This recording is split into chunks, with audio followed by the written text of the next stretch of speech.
Hello my friends, my name is Forge and welcome back to our brand new beta video. Today we're here to talk about the new Bedrock beta for 1.16, which is 210.54. And as always, you will find a link to the changelog so you can take a look at everything that's brand new. Now for this week's beta, this didn't give us very much. This did give us some brand new things for commands. This has given us some really good bug fixes and a few other things. But without any further ado, let's click on play and get right into this week's beta.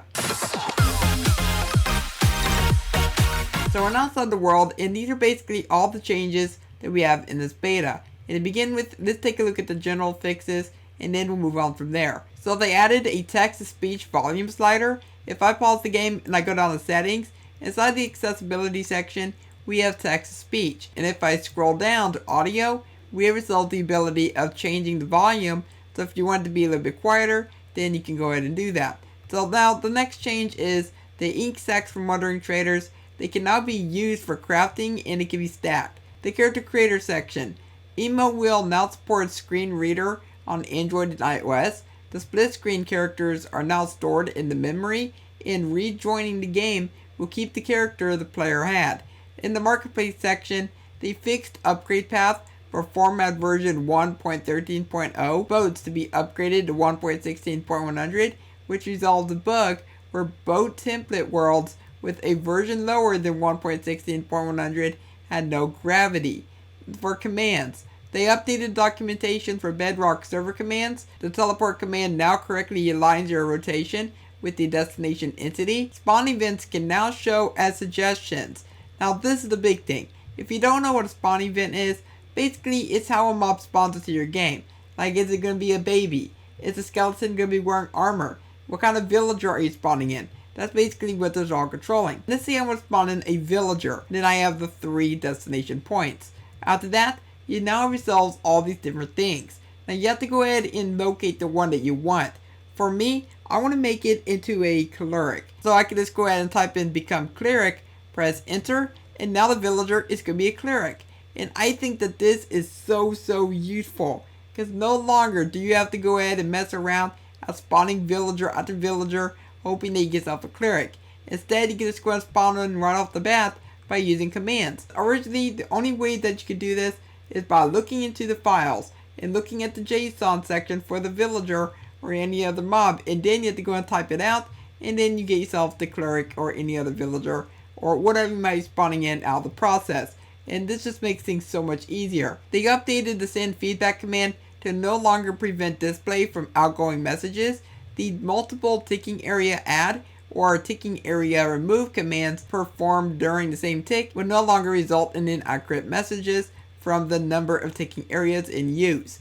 Players can no longer overrun the maximum number of standalone ticking areas in use by adding them in the same tick. They added the stop action to the screen shake command. They already have an option that lets you turn off this camera shake. So if you don't want your screen shaking when you type in the command, then you can just go ahead and click on that. Now they made a little bit of a mistake. It's not /screen shake, it's camera shake. So if I go and type in camera shake, this would be the command that they are talking about. So do not get confused with this. If I go and click on add, then I do add P, then I can go and type in the intensity, which I'm going to keep it at a 1, and then for seconds, I'm also going to put that as a 2. I press enter, and as you can see, our camera is going to shake for 1 second, and then it's going to stop. But let's say you are doing a little bit of testing, and you accidentally put it at 222. That would be 222 seconds. So if I press enter, then the camera is going to keep shaking until that timer is up. But now, let's say you want to go ahead and stop it right then. Well, you can just go and type in stop, and then your player, and then press enter, and then it's going to stop right there. So that's a very useful command, because I remember that I accidentally did that one time, and I could not get that to stop. Even if I left the world or re-entered it, it would still be shaking. So I'm so glad that they actually added that. Now next up, structures can be deleted from the saved structure list using the new /structure delete. Now this is also a big thing. I'm going to go ahead and build something pretty quickly. So as you can see, I put down some trapdoors. So this is our command that we're going to be using. /structure save. Then we're going to go ahead and type in the name. For me, I'm just going to call it STD. And then we have those coordinates. So let's go ahead and fill these in pretty quickly. Let's go over to the other side. And then we're going to go into the second coordinates. And there we go. And then we have our save mode. we have disk, false, memory, or true. For me, I'm going to put this into memory, press enter. So now if I were to go and come over this way, and I want to go and load in that same structure, I'm going to do /structure load, and then the name of our structure, and where we want it to go. So for me, I'm just going to go and type in these coordinates pretty quickly, and I'm going to go and do the rotation, which will be 180, and I'm going to do mirror none, and include entities, false. Press enter, and now our structure is in place. But now let's say I no longer want the structure inside here. Well, I can just come inside of here, and I can do a delete command.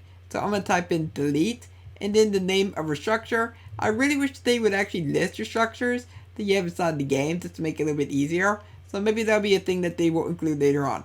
But I'm going to do /structure delete, std, press enter, and now if I go and try to do the load command, our structure is no longer there because we have deleted it. But I think, in my own opinion, just overriding structure makes things a little bit easier. And then we have ourselves the final one, which has something to do with scoreboards. So score values on the scoreboard now align on the right of the table.